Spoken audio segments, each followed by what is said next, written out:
আসসালামু আলাইকুম। ঈদ মোবারক। কেমন আছেন সবাই? আশা করি আপনারা সবাই খুব ভালো আছেন। আলহামদুলিল্লাহ আমরাও অনেক ভালো আছি। আজকে যে ভিডিওটা শেয়ার করতেছি এটা হচ্ছে ঈদের দিনের। ঈদের দিন কি করলাম একটু একটু করে শেয়ার করব। ফার্স্টে সকালে ঘুম থেকে উঠে দেখি আম্মুর সব কিছু রান্নাবান্না কমপ্লিট হয়ে গিয়েছে। আর এই যে আপনাদের ভাইয়া রেডি হচ্ছে নামাজ পড়তে যাবে, তো ওদেরকে নামাজ পড়তে পাঠিয়ে দিয়ে এদিকে আমি সকালের রান্না তৈরি করে নিচ্ছি। আম্মু বলল তুই আজকে খিচুড়িটা রান্না কর, তো এই জন্য আমি এখানে খিচুড়ি রান্না করে নিচ্ছি সকালের জন্য। আর সবাইকে জিজ্ঞেস করা হয়েছিল তারা সকালে কি খাবে, তো ওরা বললো যে না সকালে একটু ঝাল জাতীয় কিছু খাবে, তো এই জন্য ভাবলাম একটু খিচুড়ি রান্না করে নিই। আমি এখানে যে তেজপাতাটা দিলাম এই গাছটা আমার ছোট ভাই কিনে নিয়ে আসছিল, তো ও বলল যে ঈদের দিন আমার গাছের পাতা ছিঁড়ে তাই রান্না করার জন্য, এই জন্য আমরা ওর গাছ থেকে পাতা ছিঁড়ে তাই রান্না করলাম। আর এইদিকে আমি মশলাটা খুব ভালোভাবে কষাই নিয়ে আর এদিক থেকে চাল আর ডালটা আমি খুব ভালোভাবে মশলার সাথে ভেজে নিয়ে তারপরে এটাকে আমি রাইস কুকারে দিয়ে দিব। আমি আগে থেকে চাল ডাল আর মশলাটা খুব ভালোভাবে ভেজে নিয়ে তারপরে রাইস কুকারে দিয়ে দিব। আর রাইস কুকারে দেওয়ারও একটা সুবিধা আছে, তাড়াতাড়ি হয়ে যায় আর ভাতটা নিচে লেগেও যায় না, এই একটা সুবিধা আছে। আবার অনেক সময় আমি একসাথে হাতে মাখাই তাই দিয়ে দিই রাইস কুকারে, কিন্তু আজকে ভাবলাম ঈদের দিন একটু স্পেশালভাবে রান্না করি, এই জন্য ওইভাবে রান্না করলাম। এইদিকে ভাতটা আমি রাইস কুকারে দিয়ে আমি ফ্লোরিয়াকে নিয়ে একটু ছাদে গেলাম। আর ছাদে যে দেখি আম্মু মাংস চড়াই দিয়েছে চুলায়। এটাকে অনেকে কি চুলাও বলে জানি না, আমরা আসলে মাটির চুলা বলি। আর আমার হাজব্যান্ড আবার বলে কি নাকড়ি চুলা না কি জানি একটা বলে ও। তো যাই হোক, এই মাটির চুলায় আসলে রান্না খেতে কিন্তু খুবই মজা। আগে যখন ছোট ছিলাম তখন আম্মুকে দেখেছি যে এইভাবে মাটির চুলায় রান্না করতে, আর খাবারের স্বাদটাও কিন্তু অনেক ভালো হয়।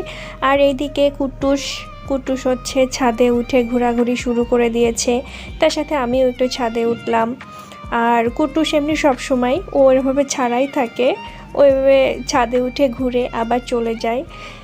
তো ও ছাদে উঠে ঘুরে আবার অনেক বিপদও বাড়ায় নিয়ে আসে। আমাদের ড্রাগন গাছ থেকে কাটা ফুটে ওর পেটটা অনেকটা কেটে গিয়েছিল, তো সেখানেও এখন ভালোভাবে শুকিয়ে গিয়েছে আলহামদুলিল্লাহ।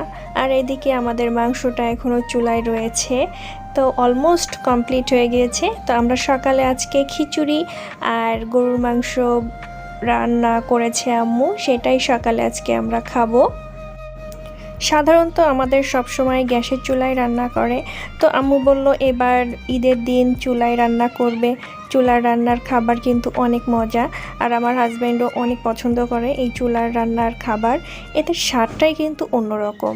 কে কে আমাদের মতো এইভাবে ঈদের দিন চুলায় রান্না করেছে আমাকে কমেন্ট করে অবশ্যই জানাবেন। আর আমাদের এই যে সব খাবার দাবার কমপ্লিট হয়ে গিয়েছে। আর এই যে আমি যে রাইস কুকারে ভাতটা দিয়ে দিয়েছিলাম খিচুড়িটা, সেটাও কমপ্লিট হয়ে গিয়েছে।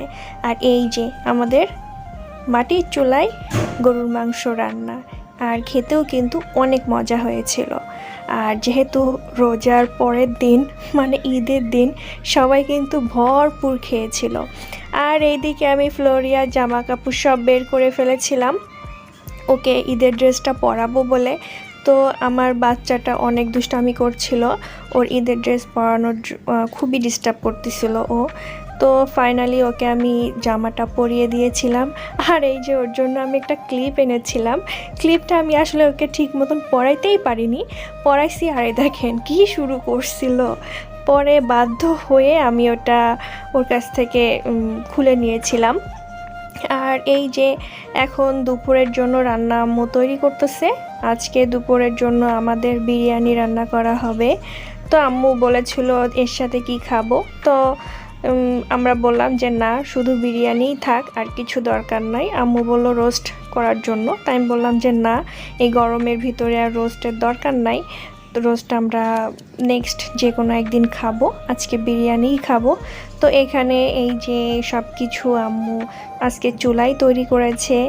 আর পেঁয়াজটা খুব ভালোভাবে ভেজে নিয়ে তারপরে পোলার চালটা দিয়ে খুব ভালোভাবে নাড়াচাড়া করে নিবে এটাকে।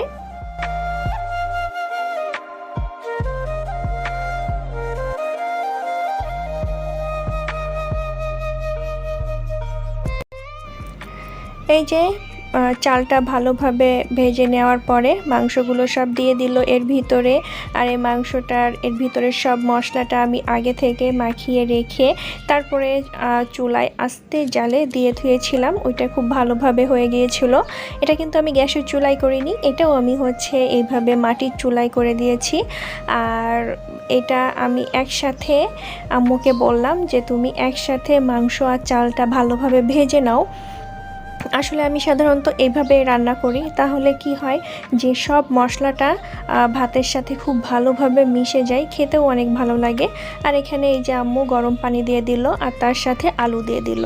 আসলে বিরিয়ানির ভিতরে আমার আলু অতটা পছন্দ না, আমার ছোট বোনের খুব আলু পছন্দ, আমার হাজব্যান্ডেরও পছন্দ, তো ওর জন্যই দেওয়া। আর এই যে আমরা খাওয়া দাওয়া শেষ করে ফাইনালি আমি রেডি হয়ে তারপরে বের হব, আমরা একটু বাইরে যাব।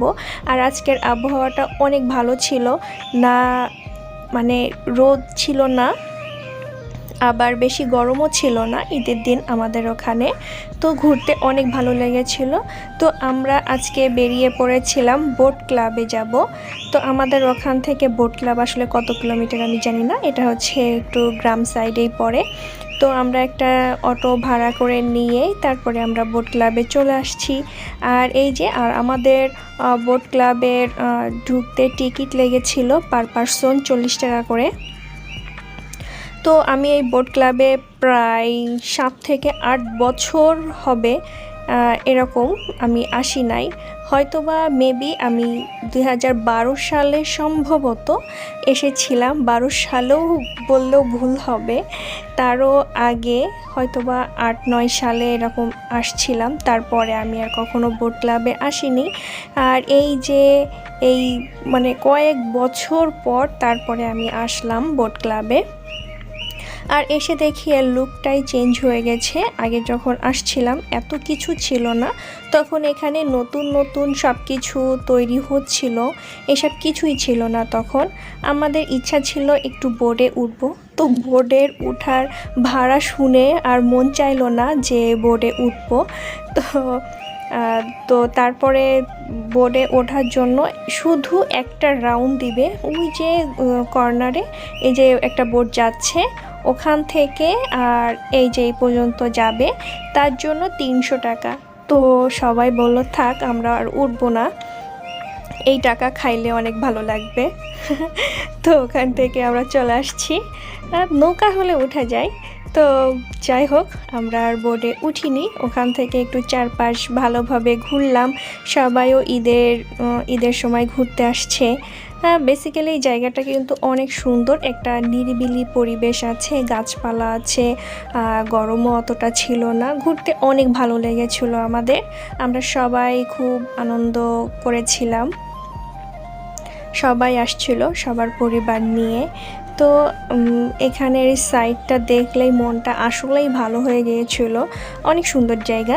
আর এর সাইডে যে গ্রামটা আছে ওই গ্রামটা কিন্তু আরও সুন্দর। যারা আসলে যশোরে থাকে, এই বোট ক্লাবে আসে, তারাই জানে যে এর আশেপাশের জায়গাটা কেমন। আর এটা সাধারণত আর্মিদের একটা এরিয়া, এখানে আর্মিদের ট্রেনিং হয়, সব কিছুই এখানে হয়। তো এই জায়গাটা বেসিক্যালি সেফ আছে অনেক। আর এবার এসে দেখি এই যে হরিণ, তো আগে ছিল না, এই হরিণগুলো রিসেন্টলি সম্ভবত নিয়ে আসছে। আর এই যে এই ভিউটা দেখলেই মনটা খুব ভালো হয়ে যায়। আর এই যে পুকুর, এই পুকুরের ওই পাশে কিন্তু সুন্দর একটা গ্রাম আছে, ওই গ্রামটাও অনেক সুন্দর। তো যখন সাইড থেকে আসছিলাম তখন একবার ভাবছিলাম যে ওই সাইডে ঘুরতে যাব।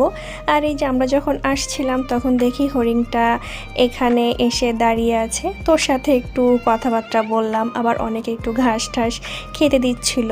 তো হরিণ দুটোকে দেখে খুব ভালো লাগলো। আর আমরা বোট ক্লাব থেকে বেরিয়ে পড়লাম। এবার বোট ক্লাব থেকে আরেক জায়গায় যাব। আর এই যে আমি আপনাদের একটু আগে যেটা বললাম যে এই সাইডে যে গ্রাম, তো আস্তে আস্তে আমরা সবাই মিলে বললাম যে খালি খালি ওর ভিতরে ঢুকারই বা দরকার কি ছিল, আমরা এখান থেকে কিছু ছবি তুলেই চলে যেতে পারতাম। ওখানের থেকে এই জায়গাটা মানে খুবই সুন্দর, এত সুন্দর দেখতে ছিল। দুই পাশে ধান ক্ষেত, তারপরে বড় বড় গাছ ছিল, মাঝখানে হচ্ছে এইভাবে রাস্তা ছিল। তো আমরা বোট ক্লাব থেকে সরাসরি চলে আসলাম এয়ারপোর্টে। এই যে এয়ারপোর্টেও এখানে প্রচণ্ড ভিড় থাকে ঈদের দিন। তো এই যে এখানে নৌকা ছিল, তো পরে আমরা ভাবলাম যে ওখান থেকে বেশি স্থায়ী না করে যদি আমরা এখানে চলে আসতাম তাহলে আমরা এখানে নৌকায় উঠতে পারতাম। আসলে নৌকায় মেবি আমি 2 বার উঠেছি, একবার শ্বশুরবাড়ি যেয়ে, না একবারই উঠেছি, শ্বশুরবাড়ি যেয়েই আমি একবারই নৌকায় উঠেছি, তাছাড়া আমি আর নৌকায় উঠিনি। আর আমার বোন সম্ভবত নৌকায় ওঠেইনি। তো এই যে আমরা যশোর বিমানবন্দরে চলে আসলাম, এখানেও অনেক ভিড় ছিল আজকে। তো এখান থেকে আমরা বেরিয়ে যাব। আসলে এখানে আসছিলাম বেসিক্যালি চা খাওয়ার জন্য। আমাদের বাসায় আবার 2 জন চাখোর আছে। 2 জন বললেও ভুল হবে, আমরা যে কয়জন আসছিলাম এখান থেকে 3 জন ছিল চাখোর। ওদের আসলে চা না খাইলে নাকি মাথা কাজ করে না। তো ওরা আবার আমাদের বলল যে আমরা খাবো কিনা, তাই আমি বললাম যে না, আমি আর আমার ছোট ভাই আসলে চা খাই না। আর আমার হাজব্যান্ড, আমার ছোট বোন আর একটা বোন ছিল, ওরা আসলে চা না খাইলে নাকি ওদের মাথায় কাজ করে না। তো ওখান থেকে চা খেয়ে তারপরে আমরা চলে আসলাম ডরাটানায়। এই যে ভৈরব যে নদী আছে, কি বলে আমি জানি না, তো এখানে যে একটা সুন্দর একটা পার্ক সিস্টেম করেছে, এখানে আসছি। তো এখানে এসে দেখি ওই দিকের থেকে এখানে বেশি ভিড়। তো ওখানে আরও সব থেকে বড় কথা যে পানিটা ছিল, পানিটা থেকে খুবই বাজে একটা গন্ধ বেরোচ্ছিল। এই জন্য আমরা চলে আসলাম ওখান থেকে। সরাসরি এবার আমরা বাড়ি চলে যাব। আমার ভিডিওটা যদি আপনাদের ভালো লেগে থাকে তাহলে আমার চ্যানেলটা সাবস্ক্রাইব করে রাখতে পারেন। আর ফেসবুক পেজ থেকে দেখে থাকলে পেজটা ফলো দিয়ে রাখতে পারেন। বাসায় এসে দেখি আমার মামনি 4 হাত পা উপরে উঠিয়ে দিয়ে ঘুমিয়ে রয়েছে। আজকের মতো এই পর্যন্ত, আল্লাহ হাফেজ। আর হ্যাঁ, এই ছবিগুলো ঈদের দিন তোলা। ঈদের দিন আমার মামুনির সাথে আমি কিছু ছবি তুলেছি। ভালো লাগলে লাইক দিতে ভুলবেন না। আর হ্যাঁ, আমার মামুনির জন্য সবাই আপনারা দোয়া করবেন, ও যেন ভালো থাকে, সুস্থ থাকে সব সময়।